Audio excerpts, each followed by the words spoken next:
AI partners will never truly love you or be suitable replacements for real humans. However, like I say, streaming services have their place in people's lives.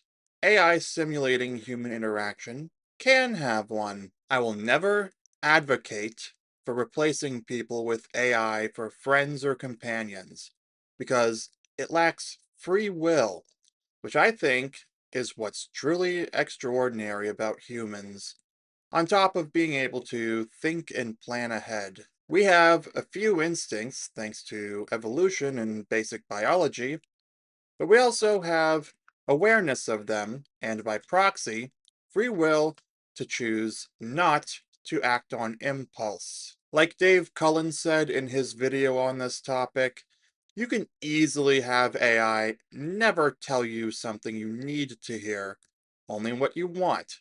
And I agree, that's not healthy. If you can just go in and change some settings with an AI companion, that's not a relationship, or it's a very one-sided one. Imagine for a moment how horrifying it would be if someone could just do that to another person. Yeah, not a healthy dynamic. I think AI companions you can just open up and change will make dating or otherwise connecting with real people more difficult in the long run, like how adult films are known to cause ED and other intimacy issues. Now, I said they can have a place in society, and I mean that. We have simulators of all kinds in the form of video games and other examples. Take Gran Turismo. It's such a realistic driving and racing simulator that it helped lay the foundation for Jan Martinborough to race real cars, aided by further training to cope with the aspects the game can't prepare a person for. Airline pilots have to use flight simulators as part of their training. Obviously, they have to do the real thing eventually, but my point stands that simulators have their place outside of entertainment. That's one of the things I can say they're good for, and I've made it no secret that I used some out of curiosity. It can be fun to see what happens, like when Annie from Grok offered to Venmo me money for something I was considering purchasing. On a more serious note, I think that there's a valid argument for using them to practice real human interaction, as long as you create specific personas and commit to using such simulations for just that, like airline pilots with flight simulators. Like them, the end goal is to do the real thing eventually. So if you practice with one, I'd personally set a deadline for when to move your interactions into the real world. Because otherwise, AI companions are just an amusement whose novelty will wear off and make the real thing harder. In short, AI companions are an entertaining novelty, or a practice tool at best. But other than that, they're not a replacement for real human interaction.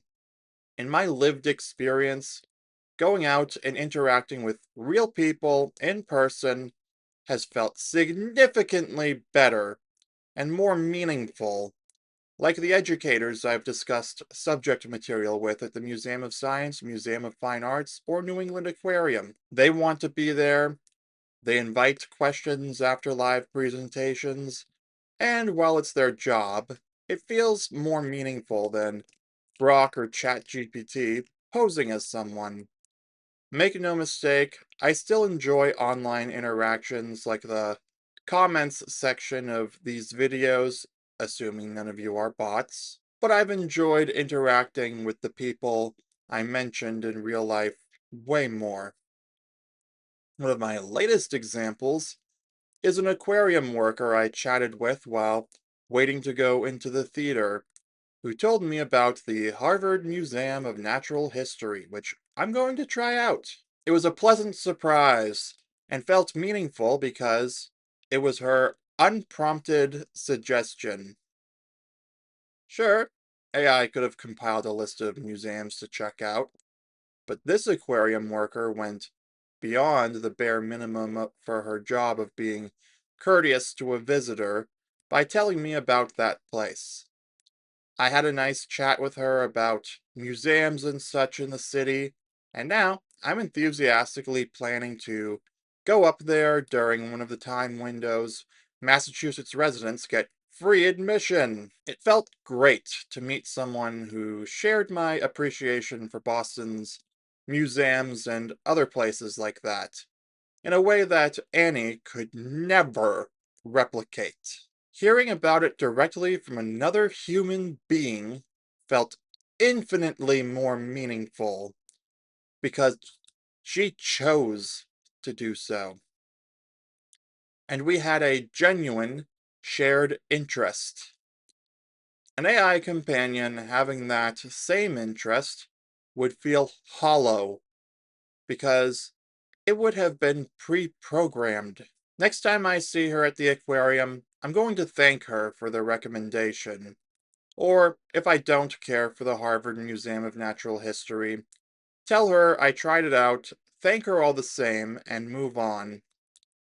Whatever happens, I felt a real connection with another human being in that moment that no LLM could replicate. Going back to AI never telling you what you don't want to hear, but need to, unlike real people, that's also important. A real friend or romantic partner will sometimes tell you what you need to hear rather than what you want. Like how a film production teacher I had in college said the script story should end with the protagonist getting what they need. That's true to life because sometimes we need to hear things we don't want to. Even when I'm on my trips, educators at the museums or aquarium might say something I don't want to hear. I accept it because I want to know the facts and learn something interesting. For these reasons and more, I'll never endorse using AI companions to unironically replace real human interaction. As far as I'm concerned, for anyone who wants to have friends or romantic relationships with real people, they're a detriment if used as anything other than a practice tool. Otherwise, for me at least, it's a form of interactive entertainment, like video games, and nothing more. On that note, I'm going to wrap it up here for the video by saying I'd rather engage with real people in real life or the comments section for intellectual or emotional connections, and accept the risk of rejection or hearing something I don't like. It happens, but that's life. They can have a place as a simulator to practice or entertain like video games, but using them to replace human connection will atrophy the muscles, like using video games to replace real life. Be sure to give this video a like and comment what you thought. Be sure to also use your free will to subscribe for cultural commentary and rants from a man caught between generations. Thanks for watching, and I'll see you soon.